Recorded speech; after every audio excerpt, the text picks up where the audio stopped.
내가 어떤 사람을 만나느냐, 내가 어떤 직업을 처음에 갖느냐, 어떤 학교에 들어가느냐, 농업학교냐, 상업학교냐, 뭐 아주 우리가 선택할 수 있는 부분은 다양한데 그 선택이 우리의 인생을 결국 만들어내요. 그 중에서 결혼이라고 하는 것은 우리 인생에서 최고의 선택입니다. 또 최선의 선택입니다. 그냥 닥치는 대로 되는 대로 결혼하지 않습니다. 결혼은 우리의 인생의 그 모든 것이 집대성된 거예요. 내가 어느 학교를 나왔냐, 어느 조건을 만들었느냐, 어느 직장을 다녀서 어느 조건을 만들었느냐, 내 건강 상태는 어떠느냐, 내 종교는 무엇이냐, 뭐 그 사람의 인생이 다 응축이 된 걸 가지고 서로가 조건을 맞춰서 결혼하게 된 거니까 최고의 선택이고 최선의 선택이 맞습니다. 그럼에도 헤어지는 일들이 생기고 또 그 헤어짐은 아주 뿌리 깊은 더 큰 고통의 씨앗이 되기도 합니다. 사람이 최고로 최선을 다해서 선택한 것을 버리는 것이 얼마나 힘든 일입니까? 하나님께서 이스라엘 백성들을 선택을 하십니다. 처음에 아브라함이라고 하는 사람을 선택을 하셔요. 너를 복을 만드는 복의 조상이 되게 하겠다. 그래서 불러내세요. 그리고 그 아브라함의 손자 때 야곱 때지요. 야곱의 12 아들을 통해서 내가 너희 민족을 이제 민족이라고 부릅니다. 그 12 아들 그리고 12 지파를 통해서 이제 하나님은 너희는 내 백성이다. 나는 너희의 하나님이 된다. 너희는 나의 백성이고 나는 너희의 왕이 된다. 이걸 시내산에서 십계명을 주시면서 짐승을 잡아 이스라엘 백성들에게 피를 뿌려서 약속을 해요. 나는 너희 하나님이다. 너희는 내 백성이다. 내가 너희를 지키며 너희가 내 말을 따르고 내 계명을 기뻐 순종하면 나가도 복을 받고 들어가도 복을 받고 네 떡반죽꾸러기 복을 받고 니네 집 짐승들이 복을 받고 물론 말할 것도 없이 니네 가정의 자녀들이 다 복을 받고 열국의 머리가 될 것이고 말씀을 하세요. 다 해주시겠다는 거예요. 너희의 싸움은 칼과 창을 어떻게 쓰는 데 있는 것이 아니라 마병과 말에 병거에 군사력의 힘에 너희의 부강함이 있는 것이 아니라 너희의 힘은 하나님을 경외하는 것이다. 나만 믿어라. 내가 책임져 줄게. 내가 싸워줄게. 한번 따라서 해볼까요? 내가 싸울까요? 하나님이 싸우게 하실까요? 해보세요. 시작. 네, 내 인생을 내가 싸우는 것과 하나님이 내 인생을 대신 책임져 주시면서 싸워주시는 거에 그 문제는 완전히 다른 문제잖아요. 그죠? 여러분, 아버지 없이 어린 시절을 큰다라고 하는 건 참 정서적으로도 비극입니다. 왜냐하면 동네에서 어린 시절 막 티격태격 싸우잖아요. 싸우면 야, 나 형 데려온다? 근데 이렇게 얘기하잖아요. 그럼 얘는 그래. 야, 난 누나 데리고 온다? 그래요? 그러면 야, 우리 형이 네 누나 이겨. 그렇게 얘기해요. 그러면 나 삼촌 데리고 온다? 이렇게 얘기해요. 그러다가 마지막에 데려온다는 사람이 누구죠? 아버지 데려온다? 딱 그래요. 나는 아버지를 데려온다는 말을 저는 못하잖아요. 그러니까 못된 먹어서 돌멩이를 집어요. 아버지보다 내가 더 세야 되니까 돌멩이를 집어서 나보다 힘이 안 되면 돌멩이로 던지고 돌멩이로 찍어요. 저는 그렇게 독해졌어요. 그러니까 아버지가 없으면 독해지는 거예요. 사람이. 독불장군이 돼버리는 거죠. 왜? 자기가 분투하고 자기가 살아남아야 되니까. 아버지가 와서 싸워준다면 게임이 안 되는 거예요. 이제 끝난 거예요. 이스라엘 백성들을 향해서 내가 이 싸움을 대신 해주겠다. 그래서 젖과 꿀이 흐르는 가나안 땅을 약속해 놓으시고 40년 동안 구름기둥과 불기둥으로 이스라엘 백성들을 지켜주시고 날마다 먹거리를 만나로 주시고 입에서 냄새가 날 정도로 고기 먹고 싶다고 하시니까 메추라기 고기를 손에 잡을 만큼 이 높이로 다 날게 하셔서 땅에 떨어지게 하시고 그걸 정말 이에 끼이고 냄새가 나서 못 먹을 정도로 하나님이 다 공급해 주시잖아요. 광야에서 반석에서 물을 내시고 하나님이 다 하신다. 그리고 여리고성 싸움 어떻게 했지요? 이스라엘 백성들이 머리에 띠뚫고 막 피 터지게 공성전에서 이겼지요? 아니요. 니네는 말도 하지 마. 그리고 한 바퀴씩만 돌아. 그리고 7일째 되는 날은 7바퀴 돌아. 그리고 이제 소리 질러. 그때 소리 질르라고 할 때 소리 지름을 여호수아에게 이야기합니다. 하나님께서 이 성을 우리에게 주셨다. 그랬더니 와르르 무너져요. 그죠? 그래서 아이성과 전투할 때는 딱 보니까 너무 적어. 3,000명만 올라가. 그래서 그랬더니 올라갔더니 오히려 패퇴하고 다 옵니다. 다 도망쳐. 이스라엘이 싸우니까 아이성이라고 하는 제일 작은 성조차 감당 못하고 쫓겨나오는 오합지졸이었어요. 사랑하는 교회 여러분, 여러분이 믿음의 삶을 살아가실 때 세상에서 많은 경쟁들을 합니다. 그 경쟁에서 여러분이 세상에서 배운 어줍지 않은 지혜와 지식 가지고, 정보 가지고 세상 사람들을 능가할 거라고는 생각 절대 하지 마세요. 저들은 정말 뱀같이 지혜로운 사람들입니다. 우리는 세상의 간계를 이길 수가 없어요. 우리가 이길 수 있는 것은 하나님이 내 앞에서 대신 싸워 주실 수 있느냐에 있는 겁니다. 우리 주님이 내 앞에서 대장이 되실 수 있도록 우리 자신을 내려놓고 맡기고 그분의 말씀에 순종하고 그분 안에 있는 것이야말로 우리의 복인 줄 믿습니다. 이 싸움을 하면서 가나안 땅을 접수를 했어요.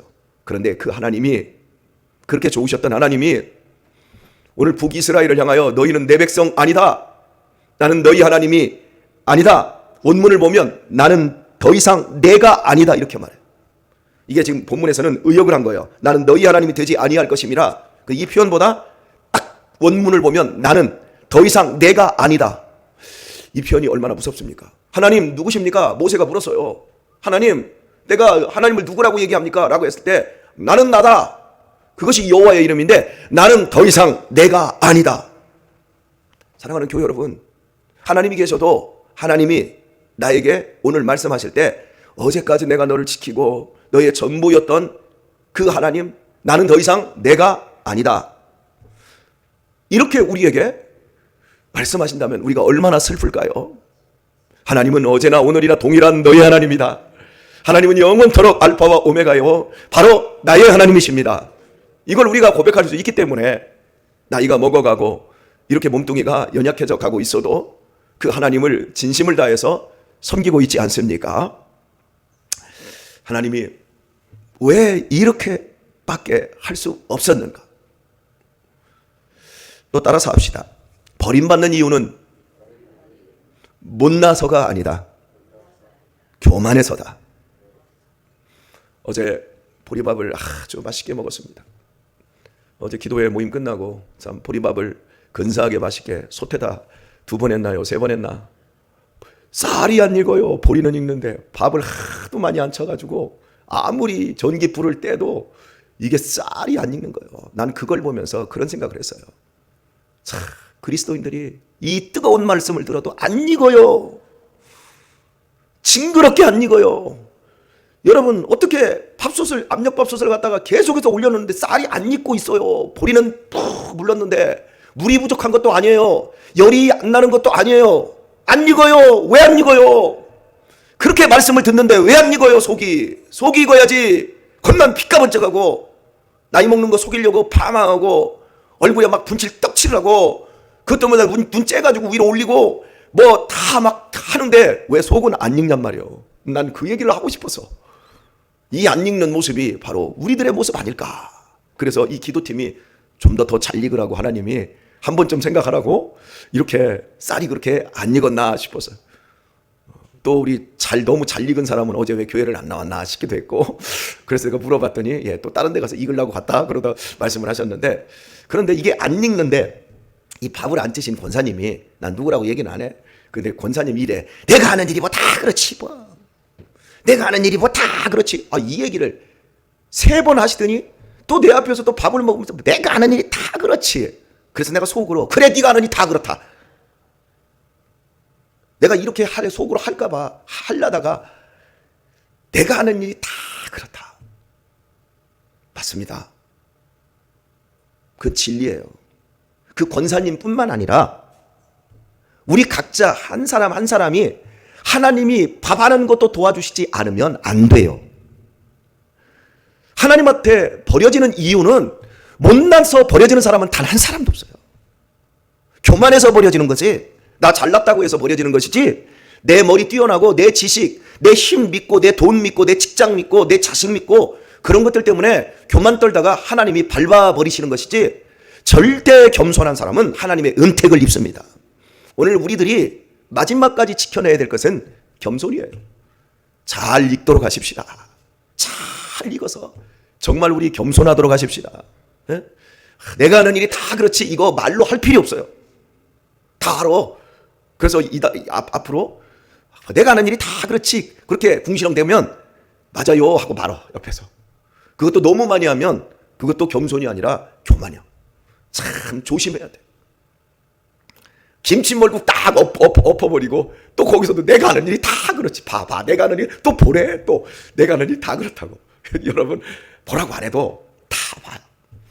그래도 그게 옷에 안 튀고 그냥 바닥에만 튀어서 살짝 딱 꺼내면 딱 되는 거고. 우리의 실수들이 오늘 우리를 더 겸손하게 만들어요. 전 우리 교회 성도들이 같이 이야기를 하다 보면 이런 고백을 해요. 목사님, 내가 어떻게 여기 송탄 장로교회에 온지 아세요? 나는 여기 올 사람이 아니에요. 그런데 내 인생에 신앙이라고 하는 걸 그렇게 우습게 생각하고 그런 건 믿을 게 못 된다고 생각을 했었는데 고난이 오니까 몸에 병이 들고 경제적으로 막 어마어마하게 힘들고 난 내가 열심히만 하면 다 되는 줄 알았는데 이 고난의 때 어떻게 할 수가 없어서 살려달라고 하다 보니까 결국 하나님을 알게 되었고 하나님이 내 도움이 되시다 보니까 제가 이 교회까지 오게 되었습니다. 이렇게 고백을 해요. 나의 못남, 내가 하는 것이 다 그렇지, 다 깨어지고 부서지고 신앙교육 그렇게 잘 시키려고 해봤는데 안 들어가. 신앙이 자녀들에게 내 자식들 그렇게 잘 키우려고 했는데 생각은 있었고 열심히 있었고 정성도 있었고 최선을 다했고 내가 아는 그 모든 것에 정말 정성과 그 모든 것들을 다 했어요. 정성이 부족해서 호박떡이 설고 이런 거 무당들이 하는 얘기고 우리는 다 했어요. 그런데 그게 내 뜻대로 안 되더란 말이에요. 그때 우리는 겸손하게 주님 앞으로 돌아오게 되어지고 이 겸손함을 잃어버리지 않고 하나님이 떡반죽 그릇에도 복을 주시고 내 집에 짐승에게도 복을 주시듯이 그런다고 약속하신 하나님인데 어떻게 나한테 복을 안 주시고 내 자식들에게 복을 안 주실 수 있습니까? 아버지, 다 나의 불찰입니다. 불쌍히 여겨주시고 하나님 치료해 주시고 회복시켜 주옵소서. 바로 그 사람들 속에서 하나님은 십자가의 놀라운 능력과 구원의 은총을 허락하여 주신다는 겁니다. 여러분은 여러분의 자식들이 여러분에게 패역을 떨지는 않겠지만 여러분에게 혹시 너무 지나칠 정도로 대들고 그럴 때 여러분은 자녀들을 어떤 식으로 생각이 되어지십니까? 내가 이 자식을 책임져야 될 이유가 있는가? 예를 들어서 자식이 어린 시절 미성년자 때는 부모가 자식을 책임져야 할 분명한 이유가 있습니다. 그건 의무예요. 그때는 내가 이 자식을 이렇게 책임져도 되는가? 그 생각을 하는 부모는 이상한 부모예요. 하지만 자식이 20살이 되고 30살이 되고 40이 되었는데 그 자식을 경제적으로 정서적으로 내가 책임을 져야 될 때 내가 책임지고 있는 그런 부모들이 계세요. 그때 그 부모들이 속으로 갈등을 해요. 내가 이 녀석을 내가 책임져야 될 이유가 있나? 내가 나이가 지금 70, 80이 되어서 나도 지금 책임지기 힘든데 오히려 이놈이 나를 책임져야 되는데 이놈이 나의 등골을 빼먹네? 여러분 그럴 때 책임이라고 하는 생각을 하잖아요. 그 생각을 하는데 이놈이 더해. 당연하듯이 내가 부모님의 등골을 빼먹는 것이 당연하듯이 부모가 가지고 있는 집이, 부모가 가지고 있는 땅이, 부모가 가지고 있는 저축, 돈이 자기 것인 양 아버지 그거 좀 파세요. 돈 좀 주세요. 어차피 그거 제 거로 돌아오지 않습니까? 그거 제가 상속받아야 될 거 아닙니까? 어머니 이거 집 팔고 좀 작은 데로 옮기고 나한테 좀 주세요. 당연하다는 듯이 자기 것처럼 당연하다는 듯이 달라고 하면 여러분 기분이 어떨까요? 내가 자식에게 돈을 빚져본 적이 없어. 그런데 꼭 나를 갖다가 채무자처럼 뭐 팔아라. 그거 통장에 1억 있지 않느냐. 그거 빼서 나한테 달라느니 이런 식으로 억압하면서 뭐 방바닥에 누워가지고 죽일 듯이 어떤 놈들은 막 칼 들고 들어가가지고 부모한테 지금 당장 땅 모서 내지 않으면 다 죽여버리겠다 막 이렇게 협박하는 사람들도 있대잖아요. 그러면 이런 자식들을 여러분이 상대할 때 여러분은 어떤 느낌일까요? 여러분 자식 가운데는 꼭 이런 자식이 없기를 축복합니다. 없어야 됩니다. 그런데 이 기분이 하나님의 기분이란 말이에요. 지금 이스라엘 백성들을 하나님이 그동안 출애굽해서 젖과 꿀이 흐르는 땅까지 데려다 놓는 일에 하나님이 책임을 지셨어요.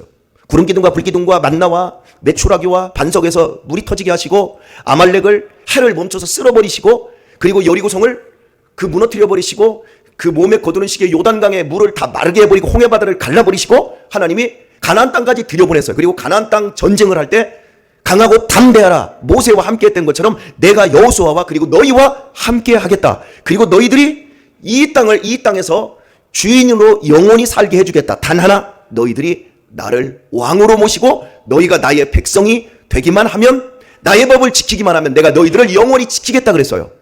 하나님이 이스라엘 백성들에게 빚을 진 적이 없어요. 그리고 이스라엘 백성들에게 니네들 이제부터 돈 많이 벌어.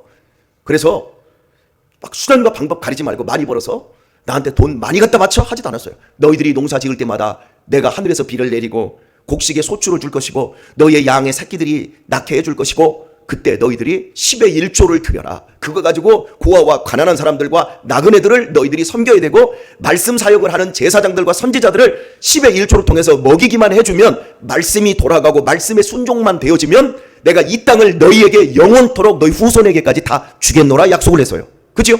일방적인 약속이에요.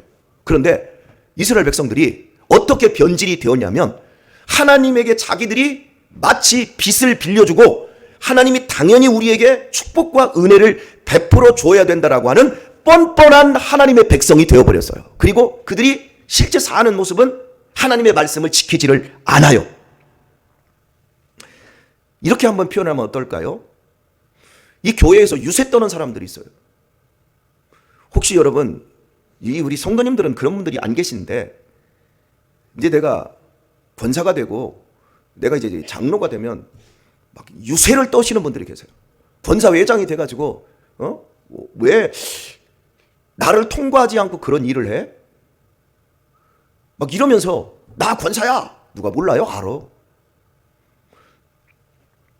교회 헌금 드린 것 가지고 유세 떨 수 있습니다. 예전에 평택에 큰 교회에 있었어요. 이러면 되지 않겠습니까? 그 의사 두 분이 성도들 한 20명을 주물락주물락 하면서 교회를 나왔어요. 그리고 우리 교단에 우리 교회보다 좀 작은 교회에 왔어요. 이분들이 3년 동안 10의 1조를 낸 게 거의 4억이에요. 그런데 막 교회 와서 유세 떨면서 주물럭주물럭 거리는 거예요. 그러다가 이제 마음에 안 들으니까 교회를 나가면서 4년 동안 11조 된 걸 다 돌려달라는 거예요. 근데 이 목사님은 착해. 다 해서 다 돌려줬어. 여러분, 하나님이 무섭도록 책망하실 겁니다. 우리가 교회에서 기부금 영수증을 떼주잖아요. 하나님이 돈이 없어서 기부를 받는 분 아니에요. 엄밀히 말하면 기부금은 교회에서 떼어줄 수 있는 게 아니에요. 왜? 우리가 국가법에서 기부금 영수증을 세금 대체용으로 쏘는 것들은 가난하고 나약하고 사회복지를 위해서 돈을 썼을 때 되어지는 것이지 실제로 헌금은 내가 하나님 앞에 기부를 한 게 아니고 하나님의 것을 하나님 것으로 돌려드린 거예요. 근데 이제 어쩔 수 없이 사회에서 요구를 하니까 또 거기에서 또 얼마가 또 나오고 하니까 기부금 영수증을 이제 교회에서 발급합니다. 이게 나쁜 거 아니에요. 그런데 본질적인 것을 이야기하는 거예요.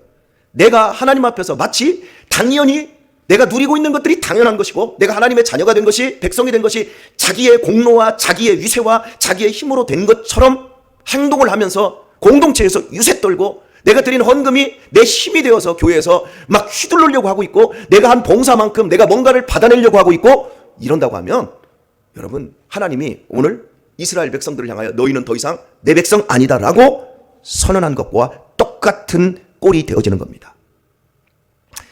하나님의 아들 예수님께서 이 땅에 오셨을 때 누가 가장 먼저 예수님을 반대합니까? 하나님의 제사장 그리고 바리새인들, 하나님을 제일 잘 믿는다라고 하는 사람들이 하나님의 아들을 배척하고 그 아들을 결국 죽였어요. 왜?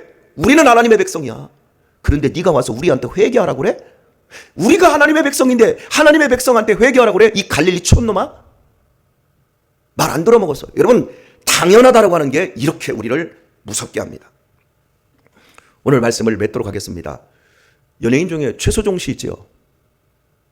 왕건, 대조영, 사극 분야에서 정말 독보적인 그런 연기자잖아요.